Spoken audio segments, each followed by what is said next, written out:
Hello everyone. So সবাইকে স্বাগতম জানাচ্ছি আমাদের full stack web development with Python, Zango and react কোর্সে। তো আজকে থেকে আমরা শুরু করব পাইথন। সো এখন সবার মনে কোশ্চেন আসতে পারে, এইটা আবার কোন পাইথন? তো পাইথন সাব দেখতেছি, বাট আলটিমেটলি না, আমরা আসলে এই পাইথন শিখবো না, আমরা শিখবো হচ্ছে পাইথন প্রোগ্রামিং ল্যাঙ্গুয়েজ সম্পর্কে জানবো আর কি। তো শুরুতেই একটু দেখে নেই আজকের ভিডিও শেষ করে বা আজকের ভিডিওতে আমরা আসলে কি কি টপিকগুলো কভার করব। ফার্স্ট অফ অল হচ্ছে পাইথন কি এবং এর কি কি ফিচার্সগুলো আছে, পাইথনের কি কি অ্যাপ্লিকেশনগুলো আছে এবং আসলে কেন এই পাইথন প্রোগ্রামিং ল্যাঙ্গুয়েজটা আমাদের শেখা প্রয়োজন। তো ফার্স্ট অফ অল আসতেছে হচ্ছে পাইথন কি। পাইথনকে বলা হয় একটা high level interpreted object oriented programming language. ভাইয়া কি বলেন, কিছুই বুঝে নাই আসলে। ওকে, একটু ব্রেকডাউন করার চেষ্টা করি। হাই লেভেল বলা হচ্ছে এই কারণে যে পাইথনের যে সিনট্যাক্সটা আমরা ইউজ করব সেটা কাইন্ড অফ আমাদের মানুষের যে ল্যাঙ্গুয়েজটা ইউজ করে কথা বলার জন্য সেটার মতো কাইন্ড অফ। ওকে, ইন্টারপ্রিটেড মানে হচ্ছে আমরা যখন পাইথনের কোড লিখবো, অনেকগুলো লাইন কোড যদি হয়, তাহলে ইন্টারপ্রিটেড মানে হচ্ছে ইন্টারপ্রিটার এটা কাইন্ড অফ হচ্ছে আমাদের সোর্স কোডকে মেশিন কোডে কনভার্ট করা। অর্থাৎ আমি লিখলাম হ্যালো, বাট কম্পিউটার তো হ্যালো বুঝে না, সে বুঝে হচ্ছে বাইনারি বিট, তাই না? 0 1 0 1 করে বুঝে আর কি। তো আমাদের এই ইন্টারপ্রেটার সে আসলে আমাদের এই কোডটাকে সে মেশিনের কোডে বোঝানোর মতো করে তৈরি করে। সেক্ষেত্রে সে প্রত্যেকটা code line by line read করে, এতে করে কিন্তু আমাদের ইরর হ্যান্ডেল করতে ইজি হয়। অবজেক্ট ওরিয়েন্টেড প্রোগ্রামিং ল্যাঙ্গুয়েজ কি? এটা হচ্ছে কাইন্ড অফ একটা ফাংশনাল প্রোগ্রামিং এর এগেইনস্টে একটা প্রসিডিউর, অর আমরা বলতে পারি হচ্ছে এক ধরনের, এটাকে আমরা বলতে পারি একটা প্রসিডিউর বলতে পারি আমরা, যে এটা এটা ডিপ ডাইভ আমরা করবো আস্তে ধীরে। যে আমাদের একটা ফ্রেমওয়ার্ক অর সার্চ দেওয়া আছে যেটাকে ইউজ করে আমরা মাল্টিপল, সাপোজ আমি একটা এক্সাম্পল যদি দিই, আমাদের একটা বাসার নকশা করা আছে। তো ওই নকশাকে ইউজ করে আমি কিন্তু মাল্টিপল বিল্ডিং চাইলে ডিজাইন করে ফেলতে পারি। দেখা যাচ্ছে একটা বিল্ডিং আমি 5টা দরজা দিচ্ছি, আর একটা বিল্ডিং হয়তো 10টা দরজা দিচ্ছি, বাট ফ্রেম কিন্তু বা ডিজাইন কিন্তু সেম, যে দরজা থাকতে হবে, জানালা থাকতে হবে, বাট কয়টা দিচ্ছি বা কালার কি দিচ্ছি এটা কিন্তু ডিফারেন্ট হইতে পারে আর কি। ওকে, তো এটা আমরা ডিপ ডাইভ করবো আর কি অবজেক্ট ওরিয়েন্টেড প্রোগ্রামিং ল্যাঙ্গুয়েজটাকে। বাট অনেক সময় দেখা যায় অনেক প্রোগ্রামিং ল্যাঙ্গুয়েজ কিন্তু এটা সাপোর্ট করে না, বাট পাইথন কিন্তু এটা ফুললি সাপোর্ট করে। তো এখন এখানে বলা হচ্ছে জাভা এবং সি ল্যাঙ্গুয়েজের কিছু ফিচার নিয়ে কিন্তু পাইথনকে ডেভেলপ করা হয়েছে, এবং এটা মেইনলি তৈরি করা হয়েছিল 1980 এর শেষের দিকে ডাচ প্রোগ্রামার গুইডো ভ্যান রসাম। তিনি মেইনলি হচ্ছে পাইথন ল্যাঙ্গুয়েজটা তৈরি করেন। বাট এইটার পিছনে খুব সুন্দর একটা কাইন্ড অফ কাহিনী আছে, যে পাইথন কেন, মানে পাইথন তো একটা সাপের নাম, তাই না? তো পাইথন পাইথন সাপ থেকে আসলে এই নামটা কিভাবে কোত্থেকে আসলো আসলে। তো এটা মেইনলি আসছে হচ্ছে যে গুইডো মূলত, মানে যিনি এটা তৈরি করছেন পাইথনটা, তো তার একজন প্রিয় কৌতুক অভিনেতা আছে, তার নাম হচ্ছে মন্টি পাইথন।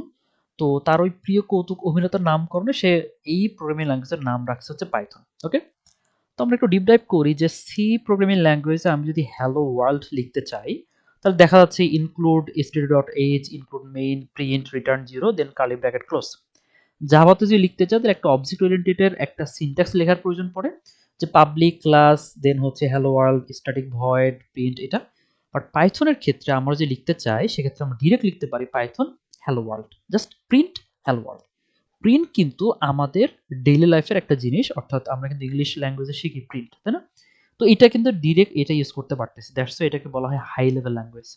তো আমরা কিন্তু দেখেই বুঝতে পারতেছি একটা ছোট্ট সিনট্যাক্স লিখতে সিতে এবং জাভাতে যে লেভেল হ্যাসেল পোহাইতে হয়, পাইথনে কিন্তু সেই জিনিসটা খুব ইজিলি শেখা যায় আর কি। তো দ্যাটস বলা হয় যে পাইথন হচ্ছে kind of easy to learn. Okay, আচ্ছা। সো দেখি আমরা আর কি কি ফিচার আমাদের পাইথনে আছে যেটার কারণে আমরা পাইথনটা শিখবো। যেটা বললাম ইজি টু লার্ন, সো এটা খুব সহজে শেখা যেতে পারে। হাই লেভেল ল্যাঙ্গুয়েজ, যে দেখা যাবে পাইথনের ম্যাক্সিমাম কিওয়ার্ড, প্রত্যেকটা ল্যাঙ্গুয়েজে কিছু বিল্ট ইন কিওয়ার্ড থাকে, তো সেগুলো হচ্ছে কাইন্ড অফ হাই লেভেল, অর্থাৎ মানুষের ডেইলি লাইফের ইউজ করা ওয়ার্ডের মতোই আসলে।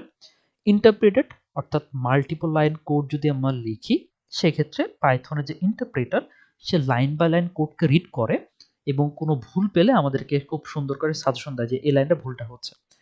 ডাইনামিক্যালি টাইপড, যে এটা এই কারণে বলা হয় যে অন্য প্রোগ্রামিং ল্যাঙ্গুয়েজ যেমন সি হোক, সি প্লাস প্লাস হোক, জাভা হোক, তো জাভা স্ক্রিপ্ট হোক, প্রত্যেকটাতেই বলে দিতে হয় আমাদেরকে যে একটা পার্টিকুলার ভেরিয়েবল আসলে কোন টাইপের, সেটা কি integer or boolean or string. But পাইথনের ক্ষেত্রে আমি জাস্ট একটা ভেরিয়েবল লিখেই সেখানে আমি যে কোনো ভ্যালুকে অ্যাসাইন করতে পারি আর কি। তো এটা পাইথন অটোমেটিক্যালি বুঝে নিতে পারে এটা আসলে কোন টাইপের ডেটা টাইপ অর কোন টাইপের ভেরিয়েবল আসলে। অবজেক্ট ওরিয়েন্টেড যেটা বললাম, লার্জ স্ট্যান্ডার্ড লাইব্রেরি, যে পাইথনে হিউজ লেভেলের স্ট্যান্ডার্ড লাইব্রেরি অ্যাভেলেবল আছে যেটাকে ইউজ করে আমরা বেশ লার্জ লেভেল অ্যাপ্লিকেশন তৈরি করতে পারবো। প্ল্যাটফর্ম ইন্ডিপেন্ডেন্ট, সো আমরা এটা পাইথনকে আমরা যেখানে ইউজ করি না কারণ প্রত্যেকটাতে আমরা সেম ফিচার পাবো, অর্থাৎ লিনাক্স হোক, উইন্ডোজ হোক, ম্যাক হোক, প্রত্যেকটা আমরা ইন্ডিপেন্ডেন্ট ফিচারগুলো পাবো আর কি। দেন কমিউনিটি সাপোর্ট, পাইথনে কিন্তু হিউজ কমিউনিটি সাপোর্ট পাওয়া যায় বিকজ অফ এটা খুবই পপুলার একটা ল্যাঙ্গুয়েজ। সো কোনো প্রবলেম ফেস করলে কমিউনিটিতে যদি কেউ পোস্ট করে তাহলে কিন্তু সে ইজিলি সাপোর্টটা পাবে। তো এইগুলো হচ্ছে আমাদের পাইথনের ফিচার। সো এরপরে আমরা একটু দেখি যে পাইথনের কি অ্যাপ্লিকেশনগুলো আমরা মোটামুটি দেখতে পাই। এটা জাস্ট ছোট্ট একটা গ্লিমস দেখানো হয়েছে যে আমরা ওয়েবসাইট বানাতে পারি, যেটা আমরা দেখবো পাইথন জ্যাঙ্গোকে ইউজ করে কিভাবে বানাতে হয়। ওয়েব মোবাইল অ্যাপ্লিকেশনকে ইউজ করতে পারি, মোবাইল অ্যাপ্লিকেশন বানাতে কিন্তু আমরা পাইথনকে ইউজ করতে পারি, ডেস্কটপ অ্যাপ্লিকেশনে ইউজ করা যায়, গেমস 3D অ্যাপ্লিকেশনে ইউজ করা যেতে পারে, মেশিন লার্নিং এবং এআইতে তো এটা ডেইলি লাইফে আমাদের ইউজ করাই হচ্ছে। ডেটা সায়েন্সেও কিন্তু পাইথনকে মেনলি ইউজ করা হয়। পাইথনের সাথে আরেকটা কম্পিটিটর আছে, সেটা হচ্ছে আর প্রোগ্রামিং ল্যাঙ্গুয়েজ, বাট পাইথনটা বহুল প্রচলিত এবং খুবই ফেভারিট সবার কাছে আর কি। সো আর কি আছে, সফটওয়্যার ডেভেলপমেন্ট, যেটা আমরা বললাম যে সফটওয়্যার মেক করার জন্য কিন্তু আমরা পাইথনকে ইউজ করতে পারি। ডেটা অ্যানালাইসিস কাজে কিন্তু আমরা ইউজ করতে পারি। ওয়েব স্ক্র্যাপিং, যেটা হচ্ছে আমাদের একটা ওয়েবসাইট অর কোনো একটা ওয়েবসাইট পেজ থেকে কোনো পার্টিকুলার ডেটাকে স্ক্রল করে বা স্ক্র্যাপ করে নিয়ে আসতে কিন্তু আমরা ইউজ করতে পারি পাইথনকে। কম্পিউটার ভিশন অর্থাৎ ওপেন সিভি, যেটাকে আমরা বলি যে আমাদের ফেস রিকগনিশন, আমাদের রেটিনাল রিকগনিশন, এই টাইপের যে প্রজেক্টগুলা, ছোট্ট স্মল প্রজেক্টের নাম বললাম। তো ওপেন সিভি রিলেটেড যত কম্পিউটার ভিশন রিলেটেড যত প্রজেক্ট অ্যাভেলেবেল আছে সব কিছুকে কিন্তু আমরা পাইথন দিয়ে নর্মালি করি। বিজনেস ডেভেলপমেন্ট, সো পাইথন দিয়ে কিন্তু আমরা বিজনেস ডেভেলপমেন্টের কাজ অর বিজনেস অ্যাপ্লিকেশন তৈরি করতে কিন্তু ইউজ করতে পারি আর কি। যেমন ইআরপি অ্যাপ্লিকেশন অর্থাৎ এন্টারপ্রাইজ লেভেল অ্যাপ্লিকেশন কিন্তু আমরা পাইথন দিয়ে মেক করতে পারবো আর কি। সো কেন আসলে পাইথন শিখবো? আমাদের কাইন্ড অফ মার্কেটে তো অনেকগুলা প্রোগ্রামিং ল্যাঙ্গুয়েজ আছে। সি আছে, C plus plus, JavaScript, Java আছে। তো এগুলো রেখে আসলে কেন পাইথন শিখবো? সো পাইথনের ফিচার্স এবং অ্যাপ্লিকেশন থেকে হয়তো আমাদের একটু আইডিয়া হয়ে গেছে। তো কেন পাইথন শিখবো? তারপর আমি একটু আলোচনা করার চেষ্টা করি আরকি।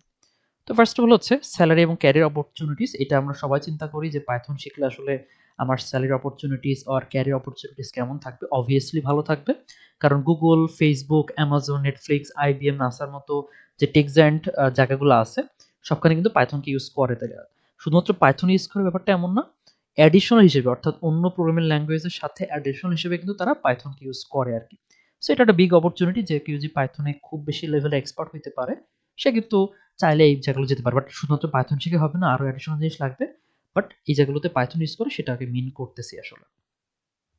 সো আর কি বললাম যে ডেটা সায়েন্সের ক্ষেত্রে, সো ডেটা সায়েন্সের ক্ষেত্রে হচ্ছে পাইটর্চ, দেন হচ্ছে সাইকিট লার্ন, পান্ডাস টাইপের এই টাইপের অনেকগুলা লাইব্রেরি অ্যাভেলেবল আছে। সো এই লাইব্রেরি স্কুল আমরা ডেটা সায়েন্সের অনেক কাজ করতে পারি। এখানে জাস্ট একটা স্যালারি দেওয়া আছে, এটা মেক সেন্স করে না সবসময়, বাট এটা কাইন্ড অফ থাকে যে যদি কেউ ডেটা সায়েন্টিস্টের দিকে যেতে চায় সেটাকে পাইথন ইউজ করে, তো তার অবভিয়াসলি স্যালারি অপরচুনিটি বেশ ভালোই থাকবে আর কি। ওকে, দেন মেশিন লার্নিং ক্ষেত্রে হচ্ছে আমরা পাইথনকে খুবই অ্যাভেলেবল ইউজ করি আর কি, এবং এটা স্যালারি অপরচুনিটিস অবভিয়াসলি খুব ভালো। দেন হচ্ছে স্ক্রিপ্টিং এবং অটোমেশন। তো আমরা পাইথন স্ক্রিপ্টিং ইউজ করে কিন্তু অটোমেটেড বেশ কিছু টাস্ক করতে পারি, যেটা কিন্তু কাইন্ড অফ এটার অবভিয়াসলি একটা স্যালারি অপরচুনিটি অবভিয়াসলি বেশি থাকবে খুব স্বাভাবিকভাবেই। দেন ওয়েব ডেভেলপমেন্ট, এটা তো একটা প্রিভিয়াস ইয়ারের একটা হিসাব ছিল। সো এই বছরও তো আরো বেশি আর কি পাইথন, জ্যাঙ্গো এইগুলাতে। সো এগুলো ছিল হচ্ছে আমাদের কাইন্ড অফ কেন আসলে পাইথন শিখবো সেটার কাইন্ড অফ কিছু কনভিন্সিং কিছু কথাবার্তা। সো এখন আমরা দেখব যে একটা ছোট্ট বোনাস ইনফো, যে পাইথন কিন্তু আসলে কখনোই এটা কোনো কমার্শিয়াল আর প্রফেশনালি প্রজেক্ট হ্যান্ডেল করার জন্য আসলে কিন্তু পাইথনকে মেক করা হয় নাই। পাইথন যে ক্রিয়েটর গুইডো ভ্যান রুসাম, তিনি মেইনলি যে হবি প্রজেক্ট হিসেবে পাইথনকে তৈরি করছিলেন। পরে হচ্ছে was looking for interesting project to keep him occupied during Christmas. তো সে চাচ্ছিল যে গুইডো ভ্যান রুসাম সে চাচ্ছিলেন কোন এক ক্রিসমাসের দিনে সে চাচ্ছিলেন যে তাকে কোনো একটা ইন্টারেস্টিং প্রজেক্টে নিজেকে ব্যস্ত রাখতে। তো সেখান থেকে আসলে পাইথন তিনি তৈরি করে ফেলছিলেন আসলে। ওকে, তো এই ছিল হচ্ছে আমাদের পাইথনের ওভারঅল একটি ইন্ট্রোডাকশন, যে তার ফিচার্স, অ্যাপ্লিকেশন এবং অপরচুনিটিস গুলা। সো নেক্সট ভিডিও থেকে আমরা আমাদের পাইথনের সেট আপ শুরু করে পাইথন শেখার জার্নিটা শুরু করবো। So thank you so much সবাইকে। সো দেখা হচ্ছে জার্নিতে। Best of lakh.